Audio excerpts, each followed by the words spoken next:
Bienvenue sur un nouveau podcast de Token Talkers. Donc aujourd'hui, j'ai la chance et l'honneur d'être avec Michel. Comment vas-tu, Michel?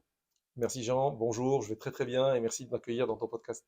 Ouais, c'est vraiment un grand plaisir. Tu es une grosse force de l'écosystème Merci. Web3, une grosse force en France, dans tout l'écosystème francophone. Je viens de t'entendre parler là à Block Event, c'était incroyable. Est-ce que tu peux nous présenter rapidement un petit peu qui es-tu? Alors je m'appelle Michel Kazaka, je suis français, j'ai des origines libanaises, donc je suis Ok, franco-libanais. J'ai vécu une grande partie de ma vie au Liban et une grande partie de ma vie en France. Donc voilà, j'ai mon cœur qui bat entre les avec deux. un poumon droite et un poumon gauche, on dit ça comme ça. Je suis aussi ingénieur en cybersécurité, c'est-à-dire je suis Ok, d'abord ingénieur électronique, télécom et informatique et spécialisé dans la cybersécurité, dans la virologie. Donc la cryptologie pour être plus précis. Et c'est d'ailleurs grâce à cette connaissance mathématique cryptographique que j'ai compris un peu tôt le papier de Satoshi Nakamoto, qui ok, était un peu l'inventeur du Bitcoin. D'ailleurs, j'étais à l'époque en Australie et on créait un système de paiement national avec la Banque centrale et on était 150 à créer un Bitcoin local, pour être bravo. franc. Et donc, en lisant le papier, je leur ai dit, il l'a fait. Il l'a fait. Nous, on est Incroyable. 150, une seule, il l'a fait. Voilà, moi j'ai fait toute ma carrière dans l'industrie de paiement, sa sécurité, son innovation, en France, en Australie, en Europe, en Afrique, aux États-Unis, enfin un peu à l'international. Et typiquement, j'accompagne toute la chaîne de valeur des paiements, des fabricants de guichets automatiques bancaires, des TPE, des banques, comme actuellement on nommait les grandes banques françaises, Société Générale, BNP, Crédit Mutuel, toutes les grandes banques, y compris la Banque centrale, la Banque de France, sur des projets de paiement et de l'adoption de la technologie blockchain, donc l'euro numérique aussi actuellement. Mais tout ce que je vais Bravo. dire n'engage en rien du tout mes clients, ni la Banque de France, ni les banques. Ok, bah félicitations, énorme Merci. parcours. Vraiment bravo pour ça. Et donc, du coup, aujourd'hui, on se rejoint à Block Event. Je Oui. viens de t'entendre pitcher, c'était juste incroyable. Tu nous as fait un discours, vraiment, ça, je pense que ça a chauffé toute la salle. Et en plus, c'était un des premiers, donc félicitations pour ce que tu as fait. Est-ce que tu peux un peu nous expliquer bah, ce que tu penses de Block Event et pourquoi cet événement va être un événement majeur dans le futur? Alors, je commence à avoir à peu près de la bouteille dans les événements parce que ça fait depuis 2010 à peu près que je donne des conférences. Waouh. Et souvent, ces conférences sont très dans la capitale, à la Ah capitale, sont oui. très centralisées. Mm. Alors, je suis très content de commencer à voir qu'il y a beaucoup d'événements qui se font dans les régions, partout en fait, Ouais, là où les gens sont, là où les entreprises sont, là où le tissu économique, il a ses sources, pas à 100%. la Ouais. capitale. Donc ça, c'est un premier événement d'importance de Block Event, et c'est pour ça que je me déplace avec grand plaisir pour rencontrer tout le monde là où ils sont, parce que tout le monde ne va pas venir à la capitale pour rencontrer un Ouais, conférencier, quoi. c'est sûr. Premier point. Deuxième point, c'est important d'acculturer les gens. Ouais. Alors, ça ne veut pas dire les éduquer, pardon, personne n'éduque personne, c'est juste on partage un savoir-faire, on partage une passion. Donc on vient là pour partager notre passion d'un monde qui est en train d'évoluer, comme lorsqu'on avait inventé Internet avant, il fallait parler à tout le monde qu'Internet, c'est pas que de l'IT, c'est pas que des serveurs qui parlent avec des paquets binaires. Non, non, ça va changer le web, ça va changer le média, ça va changer les imprimeries, ça va changer les bibliothèques, voilà, ça va changer notre vie, quoi. Ça Ouais. va créer l'e-commerce. Donc c'est cette passion-là et cette vision-là qu'on essaie de partager et de diffuser un peu partout pour que les gens adoptent ces innovations, pour qu'ils ne la subissent pas plus tard. C'est Complètement. ça l'importance de l'événement Web Event pour moi. Ok, bah bravo, puis merci de partager ton savoir parce qu'il y a beaucoup de gens qui ont l'habitude de dire, ok, moi je connais quelque chose, je le garde pour moi parce que j'ai peur que si je le donne à quelqu'un, on va me le piquer, etc. Toi, tu arrives, tu dis, bah, moi j'ai beaucoup de force, j'ai beaucoup de connaissances, je vous le partage. C'est un gros cadeau que tu fais à la C'est comme ça que je communauté. m'enrichis moi aussi, hein. Ouais, aussi, mais Voilà. bravo en tout cas parce qu'il n'y a pas tout le monde qui pense comme toi, donc félicitations Merci. pour ça. Et du coup, est-ce qu'on peut parler un petit peu bah, de tout ce que tu fais dans l'écosystème Web3, notamment avec Value Chain, tout ce que tu fais et que tu développes? Voilà, comme on l'a dit juste avant, tu as un parcours incroyable. On sait que voilà, tu es Bitcoin maximaliste. Qu'est-ce que tu peux nous dire par rapport à ça? Qu'est-ce qui est super important de savoir actuellement? Ok, donc Value Chain, j'ai fondé Value Chain depuis pas très longtemps. Moi, avant, je travaillais dans des cabinets de conseil. Donc moi, mon métier, on peut l'appeler, enfin, il a quatre piliers. Allez, premier pilier, c'est l'ingénierie. C'est comment concevoir des systèmes, résoudre des problèmes avec des solutions ingénieuses, je l'espère. Ouais, Deuxième pilier, c'est la sécurité, parce que je fais de la cryptographie, de la sécurité, je sécurise des systèmes. Troisième pilier, c'est, on va dire, c'est tout ce qui est le métier du conseil. ouais, Donc, si je travaille dans des grands cabinets de conseil de plus de 170 000 employés, donc c'est tout un métier, hein. Alors, c'est apprendre à accompagner les entreprises dans la numérisation, dans le changement, C'est ça un peu le métier du consultant. Et un dernier pilier qui est très important pour moi, c'est le métier aussi, c'est les paiements. Ouais. Alors pour moi, c'est quelque chose qui n'existait pas avant, parce qu'on paye et puis c'est fini. J'étais un peu comme tout le monde, je paye et c'est fini. Je ne me rends pas compte qu'il y avait une industrie derrière. Et c'est comme ça que je me suis fait aspirer par cette industrie, parce que j'étais curieux. Je me dis, ah bon, il y a un truc qui s'appelle les paiements, sincèrement, hein, c'est un métier ça? Vous êtes sérieux les gars? Et je me rends compte que c'est le plus grand métier au monde, parce que cette industrie, elle engrange plus de 2000 milliards de dollars de revenus par an. C'est infiniment plus grand que toutes les autres industries. Et ce que Totalement. les gens ne peuvent pas peut-être comprendre ou toucher du doigt tout de suite, c'est parce que chaque transaction de paiement entre n'importe qui sur la planète Terre, donc c'est 2 à 2, Mm. alors que nous sommes 7 milliards, si chaque 2 personnes se payent, l'argent circule, sur chaque transaction, là, mon industrie prélève une commission. Donc elle est très très bien positionnée sur l'économie et l'action humaine, Ah, carrément sur Terre. totalement, hein. Et donc ça génère 2000 milliards de revenus, de dollars. Pas de chiffre d'affaires. Le chiffre d'affaires dépasse la Bien masse plus. monétaire, parce que la masse monétaire, elle tourne. Voilà. Donc je me suis dit, ah bon, on m'a jamais appris que ça existait, et je vais quand même comprendre comment ça marche. Ben, j'ai passé 17 ans de ma vie à comprendre comment ça marche, Wow. Ok. à naviguer sur toute la chaîne de valeur.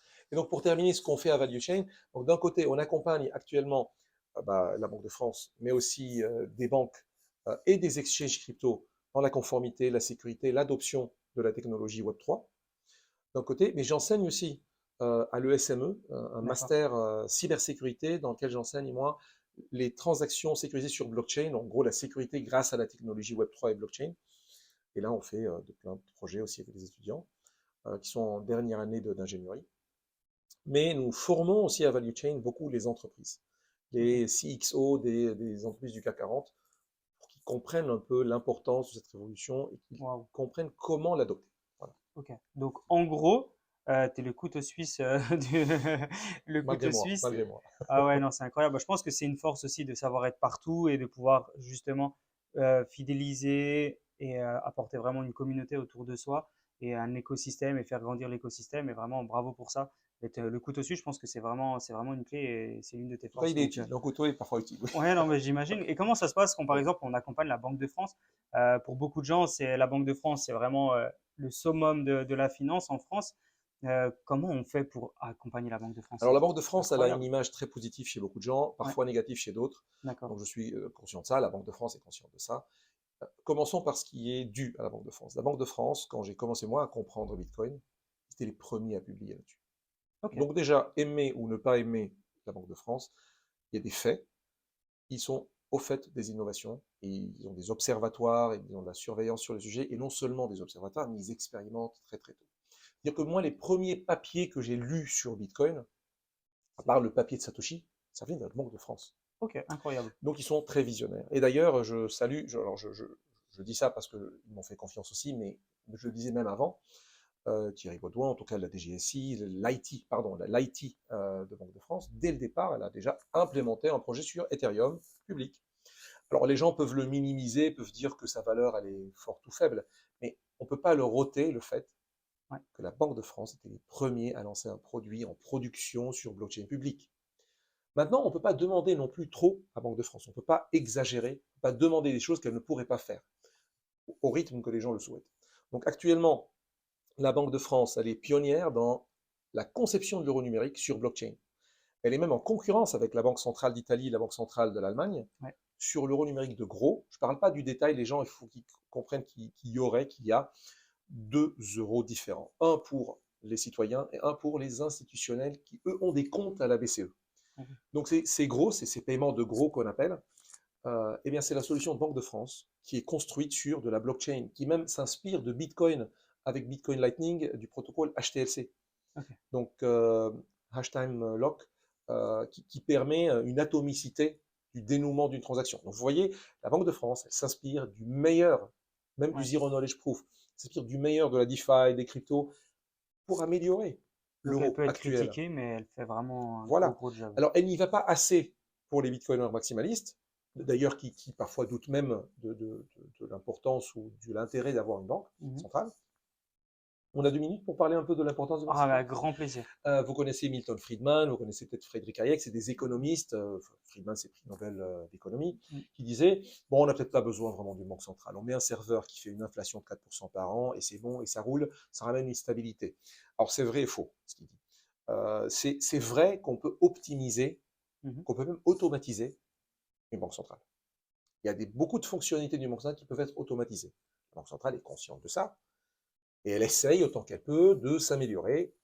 En revanche, de là à dire on n'a pas besoin du tout d'une banque centrale, on a besoin uniquement du Bitcoin, ça c'est ce qu'on appelle les Bitcoiners maximalistes, ça Ouais. risque d'être utopique, parce que la conséquence de ça pourrait valoir dire, on n'a plus besoin d'État, on n'a plus besoin de banques, on n'a plus besoin d'euros, mais ça veut dire qu'on n'a plus besoin de pays, dans ce cas-là, bon, on y va tout de suite à un gouvernement peut-être mondial si on arrive à le faire, c'est un projet qui prend du temps à faire un gouvernement mondial, on n'en est pas là à cette date.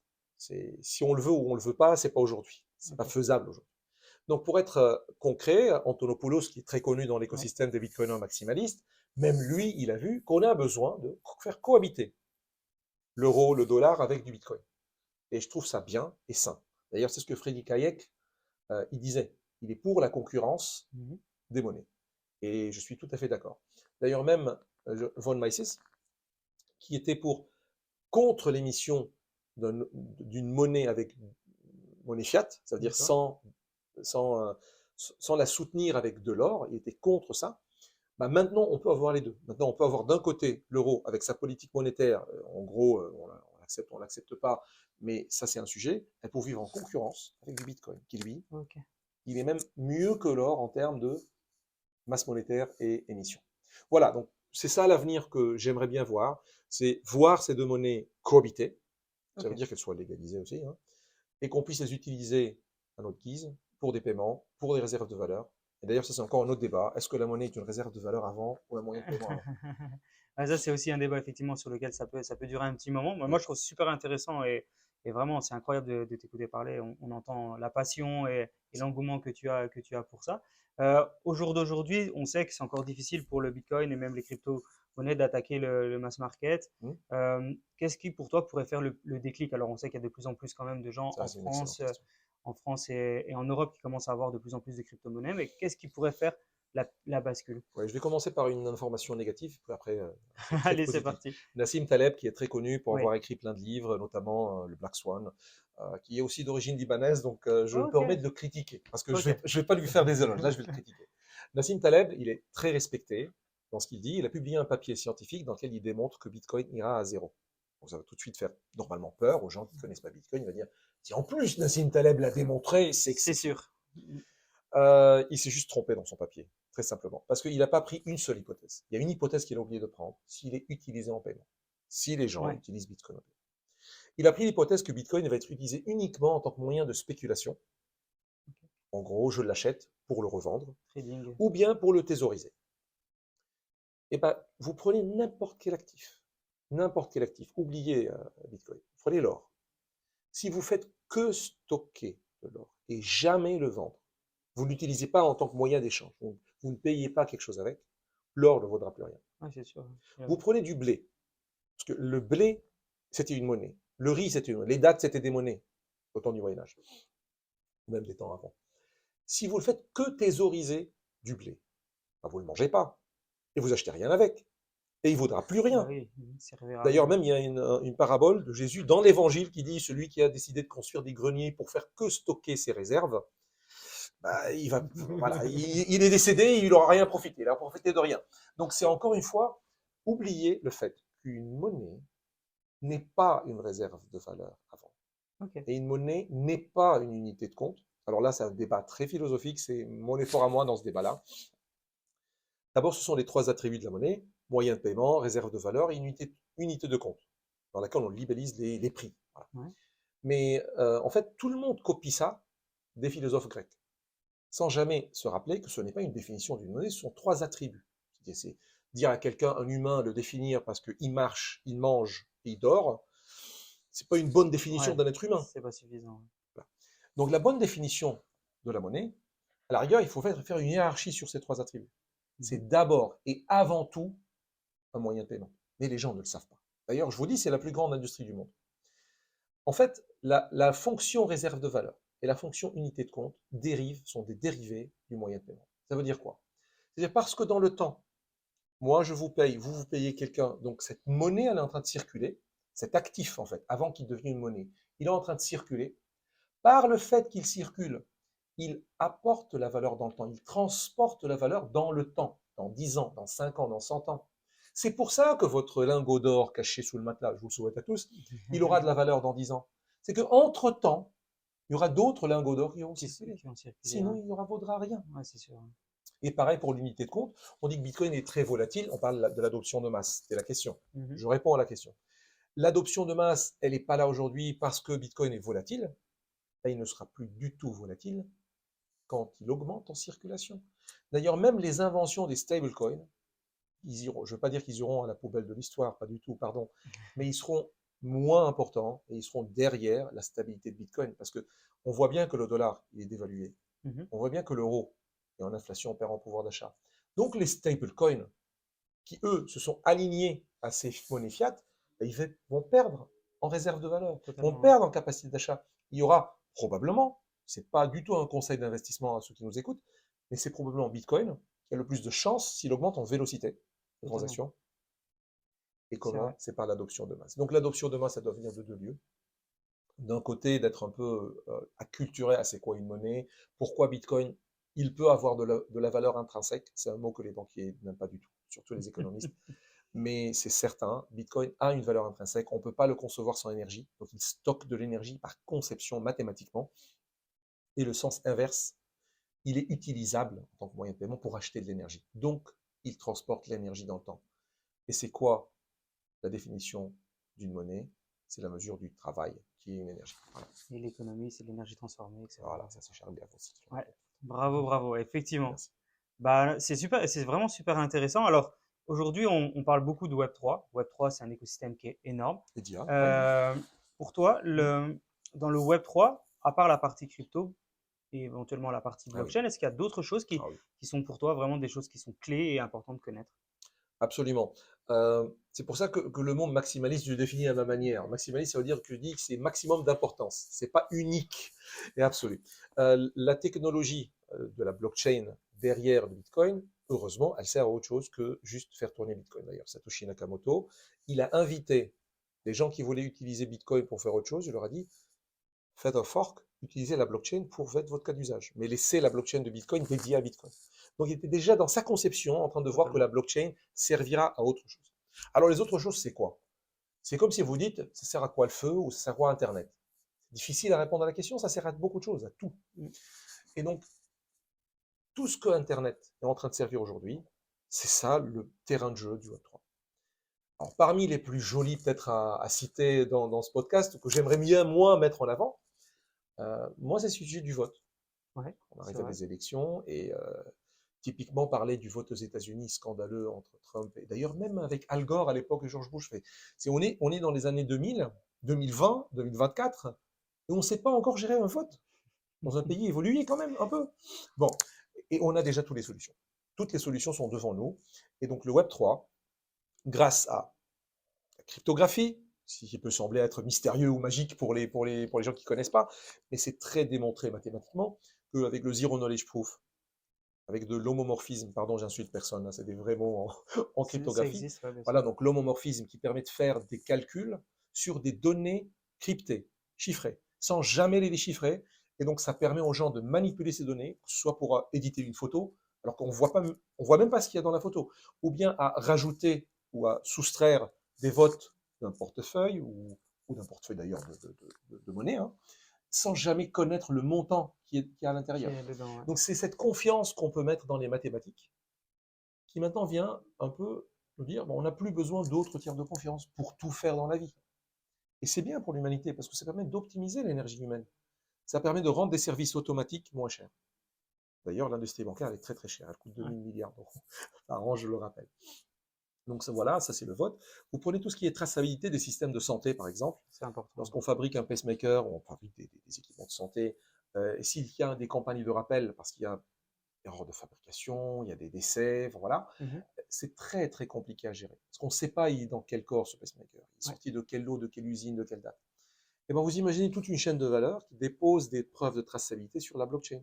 Ouais, Et dans ce cas-là, les smart contracts, l'automatisation, enfin, Internet, il sera aussi intelligent pour automatiser l'intelligence humaine derrière, pour dire, je vais moi rendre ce service automatique. Et là, on rentre dans une concurrence entre l'intelligence qui pourrait venir de la programmabilité du Web3 et ouais, de l'intelligence artificielle. Mais totalement. c'est peut-être une autre question.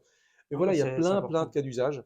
Je n'ai cité que deux. Vous prenez Mais il même y le en a, ouais. système de gouvernance, vous prenez des systèmes euh, même L'ID, pardon, si vous prenez le cloud, ouais. Azure, Microsoft, Azure, Google, Amazon, Web AWS, ouais. Services, Mm. ils vous rendent quoi? Ils vous donnent un service de stockage, Ouais, voilà, d'hébergement de vos datas et de vos applications sur le web. Mais on sait tous qu'ils sont centralisés. Donc le Web 3, il vient ôter à ces GAFAM le monopole qu'ils ont accumulé. Alors c'est pas un monopole, mais c'est quand même un monopole quasi factuel. Ils sont vraiment les leaders mondiaux et ils engrangent beaucoup d'argent pour ce service qu'ils rendent. Sauf qu'on peut maintenant avoir ce même service avec beaucoup moins cher grâce au Web3. Tout le monde peut devenir une partie du cloud de demain. Vous pouvez avoir des disques durs pas assez remplis chez vous. Vous pouvez les mettre en location sur des protocoles comme Filecoin, Siacoin, Storj, il y en a plein. ah ouais, bien Le cas sûr. d'usage, il est joli, quelle que soit la solution qui est derrière. Et là, vous, l'Internet devient un cloud de stockage quasiment gratuit, à 30 fois moins cher le tarif. Vous voyez, donc ça vient changer les GAFAM, ça vient Totalement. ôter les GAFAM. Voilà. Donc, c'est là où on va essayer de muter du Web 2 au Web 3. Bah, c'est super intéressant, vraiment, on a vu des sujets immenses. Si tu avais quelque chose à dire à une personne voilà, qui nous écoute, qui est tout nouveau dans l'écosystème Web 3, qui commence à le découvrir, quelque chose qui pourrait peut-être le rassurer, qui pourrait lui montrer que c'est quelque chose de positif. On a parlé d'énormément de choses très techniques avec des mots pas forcément faciles. Si une personne qui écoute ce podcast et qui, avec d'une manière très simple, lui expliquer ce qu'est le Web 3 et la force que ça a, mais vraiment d'une manière très simple, quels seraient les mots que tu utiliserais? Euh, un conseil et une définition, c'est quoi le Web3 et quelque chose comme ça. Oui, Ok. Euh, Internet, lorsqu'on l'a créé, c'était juste des serveurs qui se parlaient entre eux. Il n'y avait pas de valeur. En revanche, lorsqu'on a créé le web, l'inventeur du web, Richard Stallman, il avait dit, on pourra maintenant partager de la connaissance et faire du e-commerce. C'est-à-dire, lorsqu'on a inventé le Web 2, l'inventeur du Web 2, il avait déjà vu avec ses yeux que ce n'est plus des serveurs qui parlent avec de l'IT, ça va être maintenant de la valeur mhm, et de la connaissance et de l'intelligence humaine qu'on va pouvoir partager. D'ailleurs, Wikipédia en fait partie. Toute la connaissance humaine est devenue maintenant numérisée, partageable et ouverte. C'est quand même totalement, énorme comme évolution. totalement. Et dès le départ, il avait parlé d'e-commerce. On va pouvoir commercer en ligne. PayPal est venu grâce à ça. Donc moi, je dis aux gens, quand vous regardez le Web 3 de loin, et s'il vous fait peur ou si c'est un ovni que vous ne comprenez pas, sachez qu'il va s'imposer à vous dans l'avenir. Mm. Donc, c'est un choix que vous faites de dire, bah, je l'apprendrai plus tard et je subirai les solutions qui existeront, comme j'utilise Internet aujourd'hui. Et si vous voulez faire partie de l'aventure, en guillemets, c'est le bon moment. Ce n'est pas trop tard, comme ils disent, oh, c'est déjà trop tard, c'est derrière nous. Au contraire, c'est encore vraiment C'est devant tout nous. début, ouais, bien sûr. Donc formez-vous, documentez-vous. Mhm. Et à la rigueur, n'hésitez pas à nous contacter. Il y a beaucoup Ouais, d'experts dans ce domaine. Nous avons nos propres formations, il y en a plein. Lisez des livres, je peux conseiller plein de livres, c'est peut-être pas le lieu. Voilà, c'est documentez-vous et faites partie de l'aventure. Venez, complètement. développez, construisez sur le Web3, parce que c'est un changement de paradigme. Il n'y a plus une entreprise au centre. Je donne Ouais, un exemple peut-être. Vous prenez Hotelbeds. Ceux qui ne connaissent pas Hotelbeds, c'est le leader mondial des chambres d'hôtel. d'accord. Personne ne le connaît parce que c'est un fournisseur centralisé pour Booking.com, pour Kayak. Enfin, il est derrière Hotel.com, il est derrière Travigo. Ces agrégateurs, ils n'ont pas des contrats directs avec les hôtels. Ils passent par une banque d'informations sur les chambres d'hôtel. Donc, il y a une entité centralisée qui, elle, va partir voir à peu près chaque hôtel, avoir des contrats avec eux et avoir un débit d'informations de leur disponibilité, de leur prix. Et bien, leur business model va être complètement disrupté avec le Ah Web3. oui. Parce qu'on peut mettre ce même service sur le Web3, Mhm. les banques déversent sur des smart contracts leur dispo, ils sont payés déjà pour le faire en plus, et en plus ils auront des commissions directes sur les réservations. Donc c'est comme Uberiser Uber, si vous voulez. Ok, C'est ça le Web3. Donc rendez-vous compte que vous devez rentrer dans cette révolution, vous devez la comprendre pas et forcément la l'utiliser. fuir, ouais. Voilà. Ok, c'est super intéressant. Bah, merci vraiment pour ce podcast très enrichissant. Si on veut avoir plus d'informations sur toi, bah, tu es disponible sur LinkedIn. Je sais Toujours. que tu reçois beaucoup de messages. Mais je Essaye de réponds toujours, répondre au même si c'est maximum. avec un délai, mais je réponds Ok, toujours. super. Et on peut contacter directement aussi ValueChain. Absolument, oui. Ça peut être une possibilité. Bah écoute, merci beaucoup Michel pour ton partage, pour ton savoir. Merci Bravo pour tout ce infiniment. que tu fais encore pour la communauté. C'était vraiment un plaisir de t'avoir sur ce podcast. À J'espère une très prochaine. Au vite. revoir. Au plaisir.